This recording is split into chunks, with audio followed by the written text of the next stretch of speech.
Josh, Hi, mate.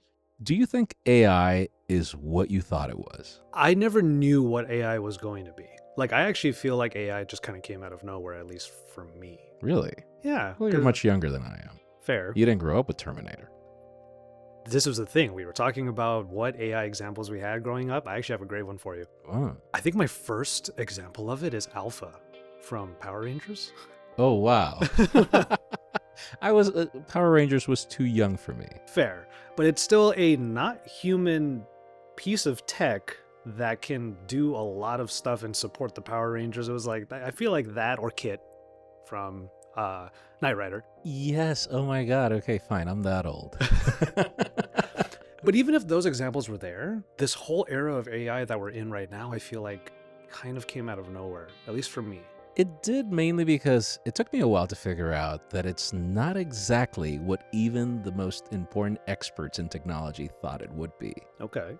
And I think that that's probably the best segue to start this new episode.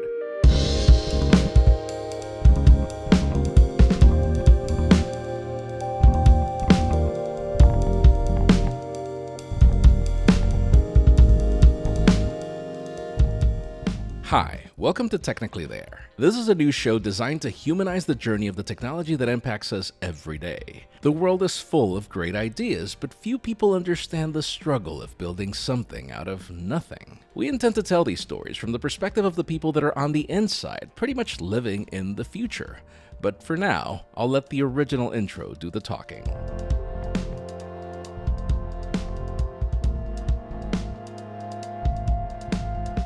Hey everyone, I'm Jaime Rivera. And I'm Joshua Vergara. We had a very interesting conversation with Mark Odani from MediaTek. It had a lot to do with AI and just the evolution of it, but mainly what it is to chipmakers and what just drove the boom, and at the same time, what it ended up not being. And it's always interesting to get this insight into what AI is, what it used to be called, let's call it that, and what it's going to be from somebody who literally works on it. Because their opinions might be different from what we thought AI was always going to be, and that's a fascinating conversation. Indeed.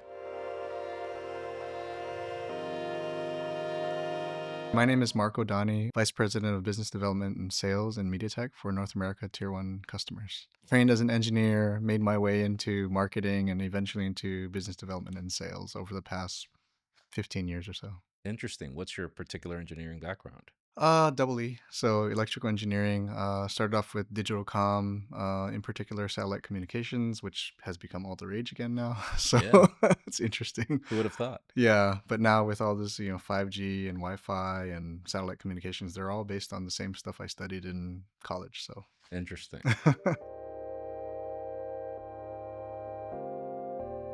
So let me explain why I think AI kind of came out of nowhere for me. I guess I was already entrenched in the whole world of Google Assistant, the Apple one. I triggered a phone earlier, so I don't want to say it again.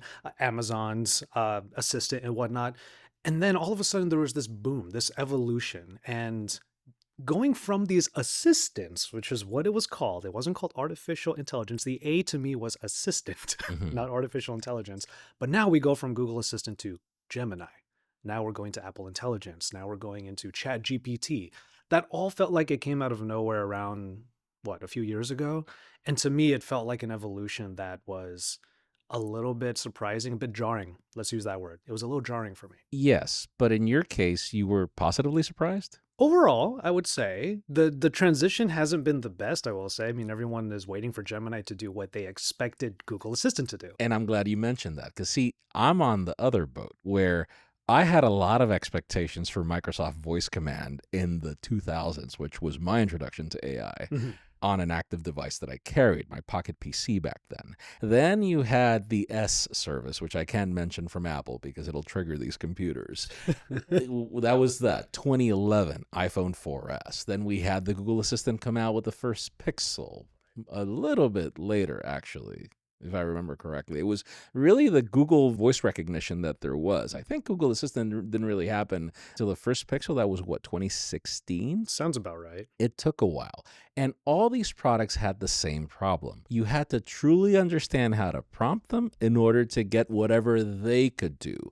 So even if you had all this marketing with the iPhone 4S, which I loved, where it was you asking the S service different direct questions and getting useful answers, and then actually trying to use it and not getting that. And so I was on the boat where we got ChatGPT, and I'm like, oh, here's another one. And then it turns out that they're not at all the same. The foundation that builds on what the S service and Amazon's Alexa and so many other services had before is not at all what the service can do today. And that for me is the most striking thing, that it's taken me a little bit of a road of discovery to understand that you can't judge them the same. But I didn't understand that. I was expecting the same thing, and I'm like, oh, here we go, the new fad. And it's not that. Working at MediaTek, we've also seen kind of this discussion about AI.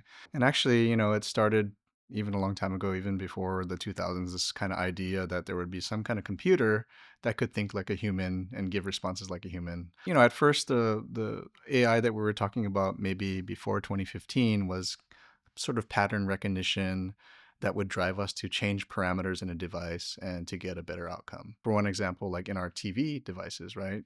We would actually look for AI noise reduction. The device would look for noise in the scene and actually start to change some of the parameters so that it would reduce and filter out some of that noise in the scene and give you a better picture. And now we're kind of evolving into something called generative AI. In the last 10 years, there were these researchers that came out with something called a large language model and a transformer.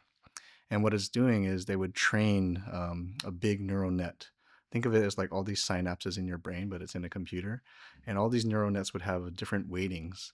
And so that you could train it to recognize a cat or a dog, if you remember all this stuff.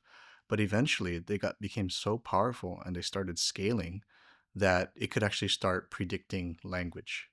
And so that's why you started hearing about these chatbots, which was kind of a novelty at first. You'd ask it a question, it could answer you. But the thing that they didn't realize it, if you just scaled up the compute, it got better and better.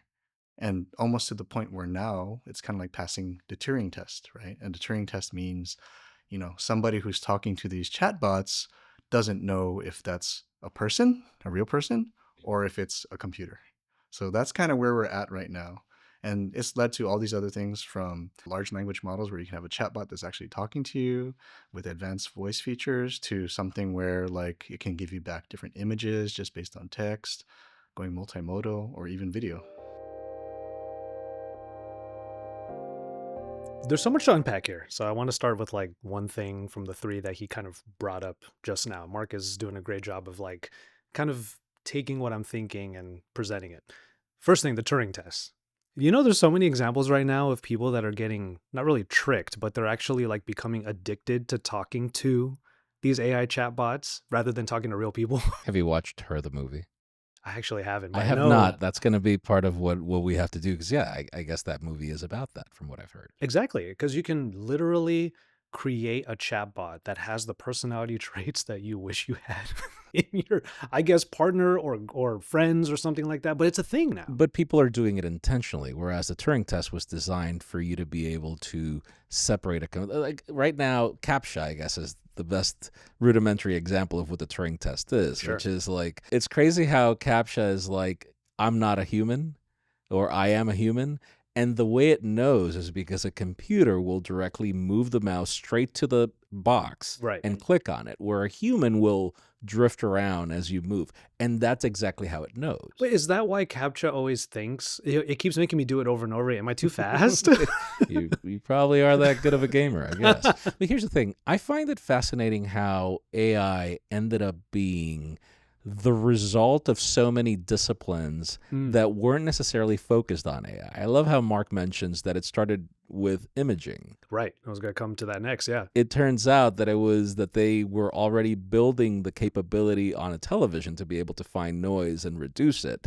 We've heard about how smartphones ended up doing with camera technology so many years ago, which is crazy, because I recently read The House of Huawei. I had no idea that a lot of this technology was made because Huawei had a division that was for home surveillance, and they were learning how to do facial recognition. But they weren't necessarily telling people that it was facial recognition at the time. And that's part of how the technology was built. It was the necessity of adding that capability. And then it was like, okay, well, if we could do it on a security camera, we can also do it on a phone. Ah, okay. Which in the case of Apple with the iPhone, it was the A11 with the capability, A11 Bionic, I believe it was, with Yeah. with the iPhone 10, the capability of being able to do facial recognition on the phone to unlock your phone with Face ID. Face ID. In the case of Huawei, HiSilicon, which exists since the 90s, had everything to do with surveillance. That's how HiSilicon was born. It was for security cameras. And eventually they just used that technology and built the phone chip. Mm-hmm. Well, to Mark's point is that those were the original capabilities that an MPU needed to have, or Right. rather that was the demand. Right. But then the demand got bigger and bigger and bigger, so the compute power had to like meet the demand. Because back then it was about like lowering the noise in a photo or just trying to make a photo look better with HDR and like picking different parts. We've been to plenty of MediaTek summits and other events that showed us what was happening behind the scenes. That was that AI. Like that was the very beginnings of what we have now, which to me is wild. Right. But if you think about it, and I love how Mark doesn't really mention Jeffrey Hinton, but I've been down this rabbit hole of understanding the origins of modern AI. And it turns out there was this amazing article on Wired magazine where they talk about the evolution of Microsoft. Obviously, ChatGPT has a lot to do with that. Yeah. But it turns out that Jeffrey Hinton came up and his team came up with this whole idea of neural networks and the whole idea of training a computer, and which is the whole purpose of all this added compute power. But even Bill Gates didn't think that this was like the right direction for AI, that it wasn't large language models. They just proved that you could once you had enough compute. But it took how many years? And because at the time Jeffrey was working with Google and this whole team was at Google, Google kind of didn't necessarily jump on it initially. Then they created a company called, well, Jeffrey retired, I believe. Part of his team created a company you've heard about called OpenAI. And there it is. And the rest is history. We were there. Then 2022 came with ChatGPT. That was another break. And now we jump into this whole concept of if you have enough compute, you can actually train these things to do anything you want. But that was with language. We've gotten as far as language in that history lesson just now. Large language models, LLMs, and now we're taking it even a step further. And there's this term that we're hearing a lot of, and that's agentic AI. Yeah, so agentic AI, I mean, the word agentic means it has its own agency, means that it can do things on its own proactively. So if you look at generative AI, you kind of have to prompt it and ask it a question and it'll give you an answer, right? So it's kind of reactive. You can fake it a little bit and it seems like it can come back and get clarification questions, but it always has to be prompted. So the next generation is something like agentic AI, is where you can tell it, hey, remind me, to go pick up my prescriptions, or, make a invitation to a party, right? And you just tell it to go do that, and it'll go off. It'll go to, Open Table or something and make a reservation and make an invitation to the party for all the people to the restaurant. And that's kind of giving it agency, letting it do all these things like a virtual assistant for you. Mm-hmm. So that's agentic, where it takes the next step. Instead of just returning to you an answer or an image that you ask it for, Yeah. it will actually go off and do a whole bunch of tasks to give you the result that you wanted. You have a partner, Rabbit. They call it large action models. Is this the same thing? I think it's more of a marketing term, but it's similar. Like it's a large language model, but they're giving it more agency, meaning that instead of just prompting it and telling it that, give me an answer back, it's saying prompt, and then it tells it to go, like train it to go, okay, go to this website, look at all the different dates for this, restaurant reservation, find me the best reservation, come back to the user and say, okay, these are your 3 options. You pick it. They go back to Open Table or something and make the reservation for you. So that becomes agentic. But that's why there's an action model, right? Instead of just a language model, instead of just coming back to you with language, it'll come back to you and do all these actions and give you a response. Okay, see this. this is exactly what I've been wanting. I've been wanting for my computer to be able to do things for me and not just have me figure things out. But I I'm still struggling with the concept a little. Hmm. How so? Obviously, it's my skepticism that still doesn't believe that it can happen because of so many years of promises that were never delivered. Sure, sure. Uh, That's being on the edge, right? That's being, and what I mean by that is that's what we get being early adopters of all of True these that. things. But what I find funny about this, Agentic AI, his example is actually one of my favorites because it made me think, okay, this is what we've always wanted. We've always wanted something to do things for us. And I have a weird example because back when we didn't have AI, back when we didn't have stuff like this, do you remember? I'm not sure how kosher it is for me to bring up this company, but do you remember a company called Turing? Yes, of course. So the Appassionato, that phone, I believe that was the name of it, literally had, Wasn't it just called the Turing phone? well, there was a Turing phone, but they also had another phone after that that was even more like, it looked like marble. It had all of this like fancy stuff to it. But R.I.P. the whole point of the Appassionato was that every phone purchase came with a personal assistant, Really? someone you could call and they could do whatever it Oh, but it is. was a real person. It was a real person. So we've always wanted this, but now we're starting to figure out how to do it through tech, through NPUs, through, as you said, language models. And I find it funny. I think this is a desire we've had for forever. It is. I do think that this is what computers should do. Hmm. That is my dream. How much have you fumbled with trying to find the specific setting in DaVinci Resolve, for example? I just want to tell my computer, can you make my screen brighter? Yeah. Yes, I want to call United and have it, hey, it always says, hey, Jamie, welcome back. Yeah. No, yeah, I'd love for it to get my name right.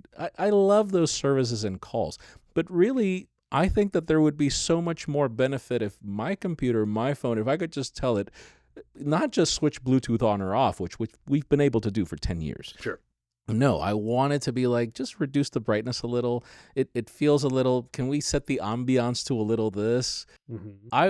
I think a lot of people would enjoy technology so much more if they didn't have to dig through settings and try to find how to do something, which I've been trying to do with the Moto Razr lately on fixing my always on display. Oh, That is one big problem. But then I had no idea how big a role chip makers have played in this whole concept and how just it sounds very nice.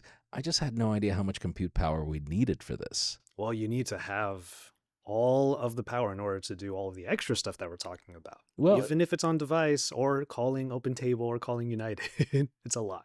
We just described what the end result should be, right? You should be able to have this AI virtual assistant that acts like a real virtual assistant, sets up all your meetings, sets up your restaurant reservations, sets up your, your flights and your hotel, right, accommodations, something like that.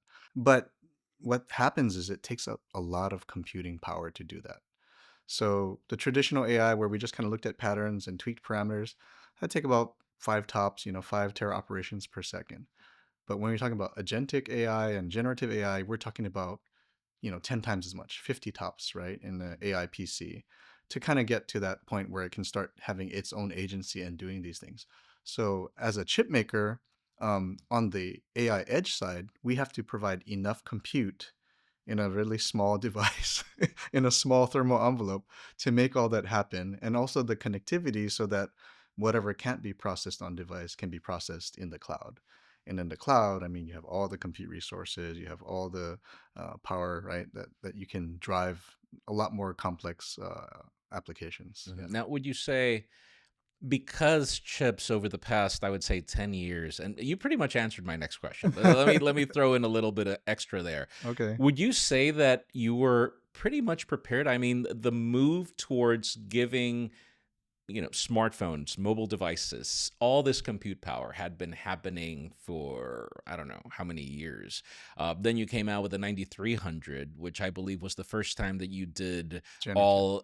and you did all big core architecture Yes. in that design. Right. Now 9400 is even more of that. Right. But would you say that that was a roadmap and that you were just prepared for it, or how did it happen? Interestingly enough, the chat GPT moment, right? 2022, when Mhm. everybody realized, oh my God, chat GPT can actually really talk to you And this generative AI became a big thing. And you started doing large language models and these transformers. And all of a sudden, you got this new killer application that's going to drive all this compute.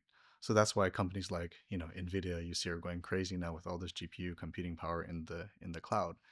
And then, on the phone, you would think that I want to balance out how much computing power I have with my battery life, with my thermal envelope. So you can't put that much. But all of a sudden now you have this killer app that has to be, on your phone and on your device and you want it at the edge because you want security. You want to be transmitting all your calendar data and personal information back and forth.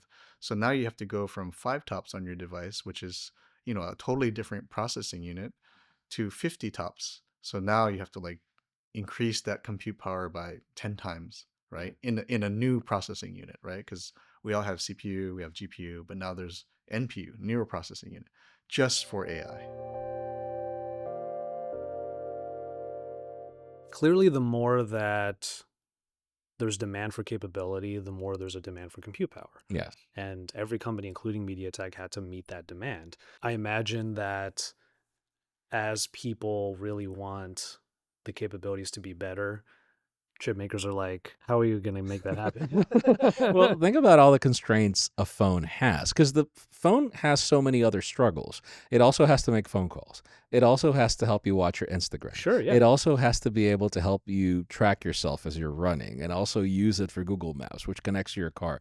It's crazy how phones are so many things. And now we also want them to truly be our digital assistants. Assistants, yes. And I find the journey of the chip maker. I was making this video the other day where I'm like, man, I feel so bad for designers because of all the struggles of how to make such a slim phone sure. out of, all the demands that we have. We want it to have great photography, but optics haven't really gotten that good. Other than we have physical limitations, and then we want it to have amazing battery life, but then battery technology hasn't really evolved that much in at least 10 years, Yeah. if not 15, and a lot of the trends aren't really followed by other companies outside of China for reasons I don't understand. And so it's crazy how it goes for chip makers in trying to figure this out, if you think about it. So do you think that the demand for capability came first, or we just kind of thought, hey, we could use this for something, and then it became a demand? I totally asked that question, you bet. It's a little bit of both because we are kind of like a collaborative technology partner, whereas some semiconductor companies are like, hey, we will build it and they will come, kind of thing. But we are very collaborative, with our ecosystem partners, with our OEM customers, and so we kind of collaborate and look at roadmaps together and what their needs are and what their requirements are together. Of course, we'll put in our baseline of what chip we're going to make, but sometimes we get inputs from our largest customers, our closest partners, that says, hey, guess what, there's this new generative AI thing, and you guys had 5 tops in your NPUs before. I need 50. Can you guys go build that for me? And then we're like, oh yeah, let's go do it. And how long would you say that takes? Like when you get a request, like how long would it take you? Does it take years, months? I mean, it depends on the technology and the complexity of technology. I think for the generative AI, we already had AI. We already had a small neural processor that was like 5 tops, and so it could have been an evolution where we would just kind of step up, year over year. But jumping to 50 tops, I mean, that was kind of a big thing. But because we were kind of already in the path, we just had to accelerate. Then that would take like 2 or 3 years. Yeah. See, it checks out. I mean, if ChatGPT came out in 2022, Yeah. and we had their reaction to Agentic AI in what, Dimensity 9400? That was the first time I ever heard the term. Okay. So yeah, it's crazy. 2 to 3 years for them to be able to. Yes, they were on the roadmap. They had to accelerate, but I Right. love how companies are able to like pull strengths from different areas. And I love it when a company can be that flexible, where it's not just like, well, this is our product and you have to adapt to our product. It's like, no, we need 50 tops. It's like, okay, we're going to give them 50 tops. Yeah. I think that's one of the best ways to accelerate technology, if you think about it. It's not just we'll build it and they come. It's more or less a collaboration, if you think about it. And I like that. I like the collaborative spirit of that, especially when it comes to the capabilities that we all want to have in our phones and whatnot. I just always wonder, and this is probably a question we'll ask in future interviews, but how hard is it to actually innovate to the point where you're ahead of your competitors? You know what I mean? Like, oh, well, you wanted 50 tops, well, we managed to get 70. Or maybe we managed to add in like a second NPU or something that is able to do these tasks, that you didn't think about before. Because right now it seems like you're talking about chicken and the egg. We need this compute power for this. Okay, cool. Meet that demand. But what does it look like to go beyond that? That's a good question. Again, I've been reading The Innovator's Dilemma, and it's crazy how, the best companies in history have it's crazy how we're dealing with the Galaxy Z Fold 7 at its launch, and oh, well, our statistics say that a lot of people don't use the S Pen, so we're removing it. But the reality is that a lot of disruptive technologies, which you can't say the S Pen is because it's how many years old, It's been around, yeah. but listening to your customers doesn't necessarily always give you the right information because Yes. disruptive technologies don't necessarily, there's no data. How are you going to know, oh, we need to focus on the NPU because ChatGPT is coming? Or when ChatGPT comes, how will you know if it's going to succeed or not? It's very difficult, but then if you don't jump on it, then what do you do? And it's the reason why a lot of these companies spend so much money in R&D. The innovator's dilemma is pretty much solved by you throwing a lot of budget into your R&D department. Because building a lot of this stuff I'm actually shocked that they can react in 2.5 years. It takes a lot longer for most companies, if not. That's true. I didn't think about 2 to 3 years being a short amount of time, but I can see where you're coming from with that. What's a way that you think MediaTek could actually like get ahead of the demand or get ahead of some of the things that are needed? We did talk about something like that. They did have a concept called Neuropilot, which eventually evolved into other things. But yeah, it's not like if they were not necessarily ready for the trend. Again, they already had an NPU. It was just how powerful do you need your NPU to be? This is new to me though. What is Neuropilot? So Neuropilot, interestingly enough, is kind of the predecessor to all of those transformers and large language models and whatnot. So it was this SDK that we had to go and develop, AI solutions or pattern recognition solutions for, traditional AI before we had all this generative AI. Hmm. And that was how we started. But now it's kind of obviously evolved, to include the generative AI applications. And what we're seeing is we can provide the SDKs, you know um, uh, reference designs and whatnot for our devices, but we also have to work very closely with ecosystem partners and OS partners to make sure that the end customer can implement something on the phone that is what you would expect from an agentic AI that we've been talking about. Right, but then MediaTek is one of those interesting cases where you do work a lot with partners. How Yes. important has that been to drive MediaTek's business? Because right now you are the biggest chip maker, pretty much. Yeah, one of them. So I think it's just in our culture, in our history, to be very collaborative with our partners. Um, and some of our partners, to tell you the truth, they will drive the edge of the technology, the edge of that their vertical market, whether it be TVs or tablets or whatnot. So, we'll work together to drive that bleeding edge.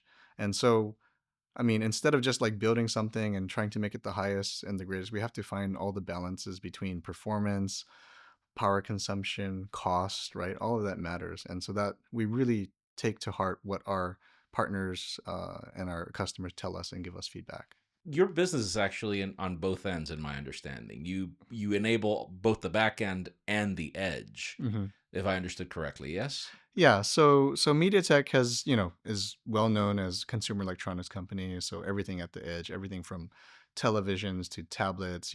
We own pretty much the mobile phone market for chipsets for mobile phones.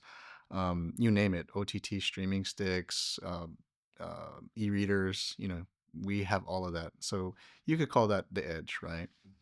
And in recent years, and MediaTek hasn't been too vocal about it, but we've also collaborated with enterprise partners for ASICs, and you'll start to hear more and more about this. But you will start to see, more of MediaTek silicon kind of from the cloud to the edge. Can you explain to me in quick terms what ASIC means? Right. So an ASIC is basically stands for application specific integrated circuit. It's kind of an old term, but basically it's kind of a customized chip for our customers, right? And MediaTek, we do have our own IPs in terms of, uh, that we can drop in for our customers. And sometimes they put their IPs as well, and we collaborate and we make an application specific IC for that customer. Yeah. And, it'll be a one-to-one collaboration sometimes, and sometimes it'll be one-to-many if it's kind of a semi-custom thing. Got to give a lot of credit to MediaTek, because if AI, agentic or otherwise, is going to be something that we find in more than just our smartphones, I get that smartphones are one of the main places that we would have it. MediaTek is in a lot of stuff. Yeah. They're in Yeah. a ton of things. TVs, compute. I Yeah, think everything. It's pretty much all the vertical. exactly, which means that they could inject that into everything. AI can show up in so many places. Can you chat GPT with your TV? That's going to be a future. Well, why not? Yeah, exactly. Credit to them in that case, and all the partnerships that they have. The thing is, we're coming back to smartphones. What if any one vertical, any one product becomes powerful enough that it can actually be everything? That's interesting because obviously they're on everything, and part of it is building servers. And I love this conversation about what ASIC is. Like, you would assume, it's crazy, you would assume that it's harder to miniaturize things. Right. It's the other way around. When Huh. it comes to ARM chips, it turns out that it's really harder to make them bigger. They've, to a certain degree, mastered it through their ASIC division and how they build just custom chips for servers. And there are so many servers that are now powered by this technology. I wonder if there is a need. Like, I think it's a dream for your phone to be able to do so many things, but if they are making servers that are so much more powerful and phones that are so much more powerful, I wonder if it's just going to be that they're going to be able to do more things that we think about right now. I think one of the major limitations that we face, and we've always faced on the edge side, I mean, like a big TV, you have a very large thermal envelope, you have enough power, and you have enough space to have a big piece of silicon. But there's cost, and the same thing for a mobile phone, right? You're limited by your thermal envelope, you're limited by battery size, you're limited by your bandwidth. So there's a lot of limitations on the edge. So, in my opinion, we will be able to do a lot of the generative AI and all these applications on device. You can already see in some of the mobile phone devices, they can have real-time language translation all done on device for like 20 different language. I think probably 100 languages in the future, no problem, right? But for some very complicated tasks and for some very complicated deep research, I think that will always have to be done in the cloud. And that's just my opinion. Okay. No, well, you know more than I do, so I'm good with that. But Yeah. I have a dream, and it's ever since Microsoft announced Microsoft Voice Command back in like 2002. Mm-hmm. Then we had Siri at some point. Mm-hmm. And then we had Google, which called it Assistant, which for me, it was like, okay, the moment that Pixel launched with Google Assistant, I was like, this is it. This is what I've been asking for. A product that I could actually talk to, tell it what I need, and I want it to just do what I need. Mm-hmm. And Apple made a very interesting point where it's like, there's no way for an assistant to truly be able to assist you unless they know you. Mm-hmm. Like, they know how, it's like in the previous days, you knew how much sugar you wanted in your coffee or how you wanted your graphs to look. But how far do you think we are from a phone truly being able to be an agent, be able to assist us? In my opinion, Yes, of course. the technology is already there. I think what the missing piece is integrating everything, integrating your operating system with the different applications and having access to the applications and having the AI have giving it agency or permission to go actually make transactions for you, to go actually, manage your calendar. I think once we can work all of that out and, the policy, I guess, between the OS and between the applications, I think it's already there. And the reason I say that is because, I play with all the different AIs. And I can tell you, if you just pay the $20 a month or whatever it is, it's a world of difference. And if you know how to customize it and give it the right prompts, I mean, the technology is really, really advanced now. Yeah, but I've also noticed that that's a lot of the problem, which is the same problem we had with AI before, where you had to know how to prompt it. Right. You had to know the questions, and obviously, companies are selling us right now that this is a product that you don't have to learn how to talk to; that it learns from you. So we're not. That's the part where I feel that we're not there yet. Like, when do you think we'll get to a point where the product will intuitively understand without you needing to be so specific on prompts? Like to me, I'm already there with the settings I have on certain AIs, and I won't mention the different AIs, but Of you course. can probably imagine. And like I said, as soon as one of these phone companies or OS phone companies integrates everything together and sets all the policies, for the AI to have agency to do these things for you, I think it'll be there. And it'll take some tuning, maybe 1 or 2 years, maybe. There he goes. I mean, I know Mark is in the business. That 2 to 3 years, 2 years comes back again. I mean, Do you think it's possible? sure. I mean, everything that Mark was saying about having the policies set and having the integrations actually come together in a way that is seamless, that's the hard part. 2 years, though, that's pretty optimistic. I think the challenge is that a lot of these companies are competing. Mhm. They're not necessarily wanting to work together. And I find Apple's situation right now with Apple Intelligence to be very interesting, Mhm. because I'm not saying that that they've decided to stop competing. It's more like they're a bit more open to collaboration to a certain degree, where it's like they're integrating ChatGPT, and obviously we've got Gemini, and to a certain degree they've like lowered the expectation of Apple Intelligence. And I wonder what is the best approach. Competition is the best way to approach everything, because you've got Right. so many examples, but then it turns out that this is a very huge undertaking. Yes. So I think what Mark is saying is, once everybody just decides, well, I'm going to be an expert at this, I'm going to be an expert at that, we don't all have to compete in AI. What if you just focus on being really good about AI?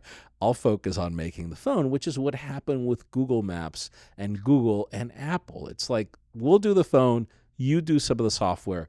Let's just stick to that, which was the Macintosh paradigm back in the day, and how Microsoft Office was born, which people think it was born for Windows, and it was really born for the Mac. It's like, let's not compete. Eventually, Microsoft decided to compete. They ended up winning to a certain degree for a good period of time. But yeah, it's the question of what would be the best approach. And not just what would be the best approach, but like, what are the possibilities? Like, what can we possibly be more excited about? This is what comes back to what I was saying at the beginning, which is AI felt like it came out of nowhere for me. Yes. I don't know how to answer the question, what can we do next? Well, here's the thing. One of the things that I liked the most was my last question to Mark, and it's just, what was he most excited about? I mean, there's a lot. Yeah. But I would say the most exciting thing to me right now is just the rate of advancement, the rate of the technology that's just, taking off. I see the applications for AI are so broad, and even with the capability that we have today, I think it can be applied to so many things and change so many things in our lives to make things better, that, sky's almost the limit.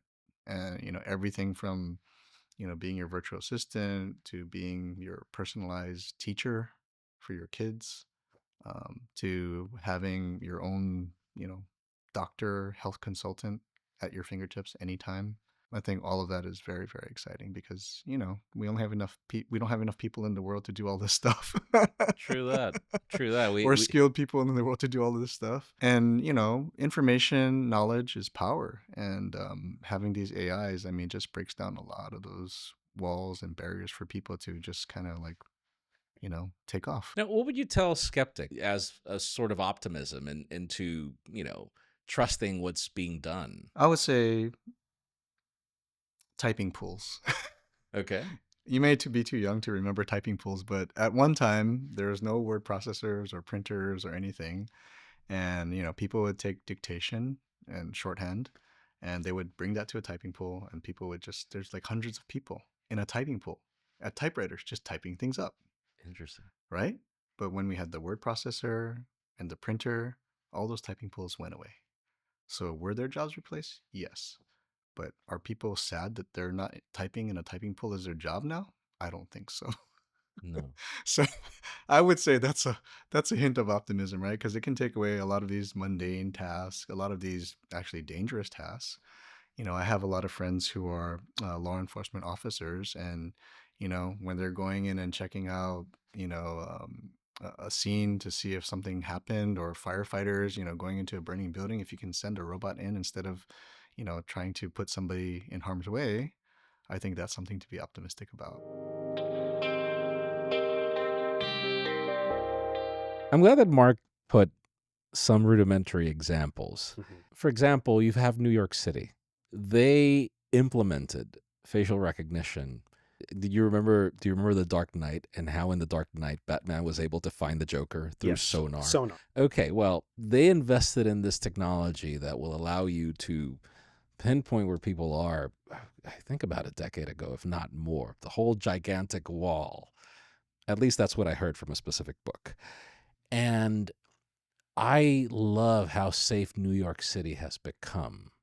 So to a certain degree, there have been positive results out of this. I love that he mentions law enforcement as an example. Obviously, you could be skeptical about a lot of things as well, but it is a really good deterrent if you think about it. It is, and I think eventually, hopefully, we'll have a conversation with somebody about sort of the implications of those course. things. Privacy, security, all of that. It's one of those conversations where you're going to have a lot of back and forth, Of but course. then it's made investigations so much easier. And then he talks about typing pools where it's, I don't think that a lot of people want to go back to that. So yeah, I look at Google's VO3 and I'm like, man, this thing is so good. I actually got a flashback when he was talking about typing pools because I was that kid in grade school. No way. I was a typist, so I was just good at typing. My dad just, I guess, had foresight and was like, you should learn how to type. So I'm a very good typist. I used to type out essays from my classmates from their notes. Okay. So technically I was writing their essay for them, but at the same time it was their notes. Okay. Now you can take those same notes, You take a photo of it. You can take a photo of it, or you can even just copy paste it into ChatGPT and it will just vomit out an essay for you. Right. And even in the education system right now, there are a lot of students that are using what is being generated as their actual assignment. Right. Back in the day, that was what I used to do. I used to type out the essay. You just give me your notes. Think about it. Do you want to go back to hours of typing for so much? Not for other people. Because here's the thing. Coming up with these videos takes a lot of work. Yeah. It takes a lot of research. I would appreciate if something could help me figure out a lot of the research that I need to do. So while we're technically not where I would love things to be, where it's like Rosie the robot or the Rocky 4 robot that would come over and serve you a beer. We're not there. We're totally not at the point where we can ask our phones to do even specific things in our settings and for it to totally understand. Yeah. Right now we have Gemini on our watches and it's getting there. It still fumbles with a couple of things. But I would say that I would have never dreamed about having my computer be able to help me research something with just giving it a couple of photos of things. Right. So yeah, we're still at the point where we need to prompt it, but the question is for how long? And I love that Mark nailed a lot of those elements in his answer. Yeah. And kind of in a way to paraphrase like what Mark's sentiments were at the end, he kind of said it for us. It may not be perfect yet, but we are technically there. Technically there. And so there you have it. A talk with Mark from MediaTek, Mark Odani specifically from MediaTek about You thought he was from the Dodgers. a little bit. I'm not going to lie. And then I realized how it was actually pronounced and spelled.